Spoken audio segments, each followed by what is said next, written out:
આ સંસારમાં ઈશ્વરના બે વિગ્રહ હોય છે. કોઈ પણ ભગવાન હશે એટલે બે એમ શ્રીમદ ભાગવત એક કૃષ્ણ ભગવાનનો શબ્દ દેહ છે. રામાયણ છે એ ભગવાન રામનો શબ્દ દેહ છે. શિવપુરાણ એ ભગવાન શિવનો શબ્દ દેહ. અને બીજું, ધર્મને જીવંત રાખવા માટે ગ્રંથોની જરૂર પડે છે. જ્યાં સુધી ગ્રંથોનો આપણે સહારો ન લઈએ ત્યાં સુધી આપણી અંદરની જે ગ્રંથિઓ છે એ છૂટતી નથી. આમ તો બે ગતિ છે. ત્રીજી મહાપુરુષોએ કહ્યું છે આવું કે ત્રીજી તો મને કોઈ ગતિ દેખાતી જ નથી.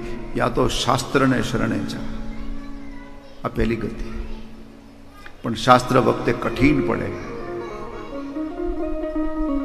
શાસ્ત્ર બધાની સમજણમાં ના આવે. સમજી પણ કઠિન છે ને અમુક વસ્તુ. યા તો તું શાસ્ત્રને શરણે જા અને યા તો કોઈ સંતને શરણે જા. ભગવાન કપિલે એમ કહ્યું છે કે ભાઈ આ સંસારમાં સાધનો તો બહુ છે, ખૂબ સાધનો છે. ત્યાગનો મહિમા, યોગનો મહિમા છે, ઘણા બધા સાધનો. પણ એ માને કહેતા હતા, તું સ્ત્રી છો, તું તો આ કાંઈ બધું બહુ કરી નહીં શકે. એક વસ્તુ તારાથી થઈ શકે, સએવ સાધુ સુકૃતો.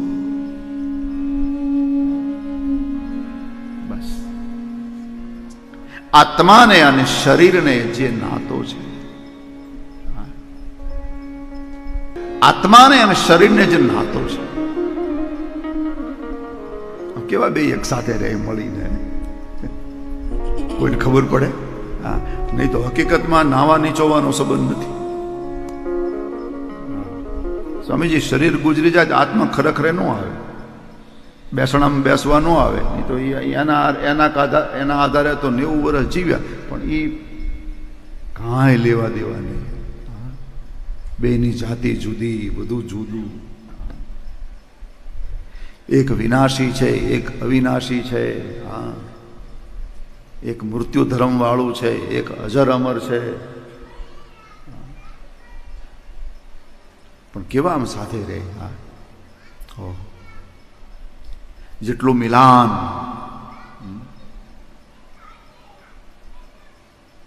કોઈ સંત પુરુષ સાથે થઈ જાય, કોઈ સાધુ સાથે થઈ જાય, તો એ જ વખતે એનો મુક્તિનો દરવાજો ખુલી જાય છે.